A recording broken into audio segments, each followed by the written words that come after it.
আসসালামু আলাইকুম সবাইকে। সবাই কেমন আছেন? আজকে আমি দেখাবো খুব ইউনিক এবং অন্যরকম আলু ভাজি। এর জন্য আমি আলুগুলোকে কেটে কুচি করে কেটে নিয়েছি এবং ১ প্লেট পেঁয়াজ কেটে নিয়েছি। আর এখানে কাঁচামরিচ কেটে নিয়েছি। তো সবার প্রথমে আমি আলুটাকে কড়াইতে দিয়ে দিব। তারপরে আমি এখানে লবণ দিয়ে দিব এবং কিছুটা পেঁয়াজ দিয়ে দিব। হলুদ দিয়ে পেঁয়াজ দিয়ে দিব। এবার আমি এটাকে হালকা আছে নাড়তে থাকবো। মাটির চুলায় কীভাবে খুবই সুন্দর একটি স্বাদের আলু ভাজি করা যায়, তো আপনারা এখন দেখতে থাকুন। এখন এখানে আমি আলু আর পেঁয়াজটাকে খুবই সুন্দর করে আস্তে আস্তে ভাজি করতে হবে। ভাজি মানে সেদ্ধ মতো হবে, সেদ্ধ করে নিতে হবে।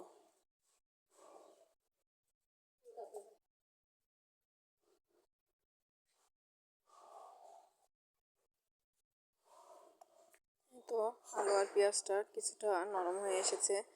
আমি এখন এভাবে আরও কিছুটা নরম করে নিব আলু আর পেঁয়াজটাকে। নুন আর হলুদ দিয়ে আলুগুলোকে নরম করে নিচ্ছি। এখন আমি কড়াইতে কাঁচামরিচ দিয়ে দিয়েছি, তেল দিয়ে কাঁচামরিচ দিয়ে দিয়েছি এবং ওই সেদ্ধ করে রাখা আলুগুলোকে দিয়ে অনবরত নাড়তে থাকতে হবে। এই ভাজিটা এতটা ইয়ামি যে আপনারা ভাত, রুটি, পোলাও বা পরোটা যে কোনো কিছুর সাথেই খেতে পারবেন। খুবই ইয়ামি একটি ভাজি, খুবই মজাদার বলতে পারেন। বাচ্চারা এটা হলে আর কিছুই চাইবে না। বাচ্চা বড়রা সবাই এই আলু ভাজিটাকে পছন্দ করবে। এইভাবেই আমি নাড়তে থাকবো।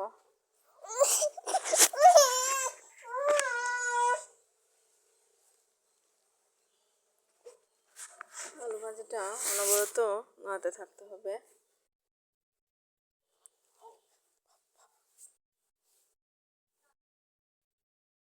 এভাবেই অনবরত আলু ভাজিগুলো নাড়তে হবে। খুব সুন্দর করে নাড়াচাড়া করে ভাজি করে নিতে হবে।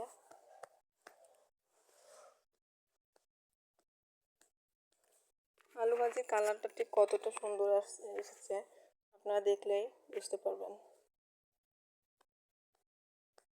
এই রান্নাটা যেহেতু মাটির চুলায়, গ্রামের বাড়িতে মাটির চুলায় রান্না, তো এই তো রেসিপিটা অনেকটাই হয়ে এসেছে ভাজিটা।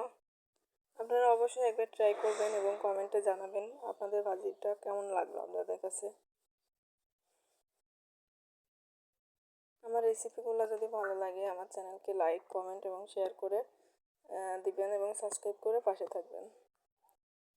এরকম নিত্য নতুন আইটেম দেখতে চাইলে আমার চ্যানেলটাকে ফলো দিয়ে রাখবেন।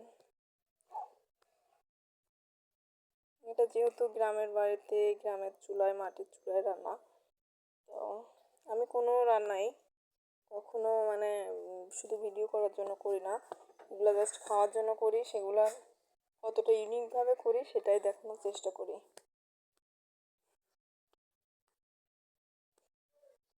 এই তো আমার ভাজিটা কমপ্লিট। আমি এখন এখানে পরিবেশন করে নিয়েছি। দেখুন কালারটা ঠিক কতটা সুন্দর হয়েছে, খেতেও অতুলনীয়, স্বাদ অতুলনীয়। ধন্যবাদ সবাইকে ফুল ওয়াচিং করার জন্য।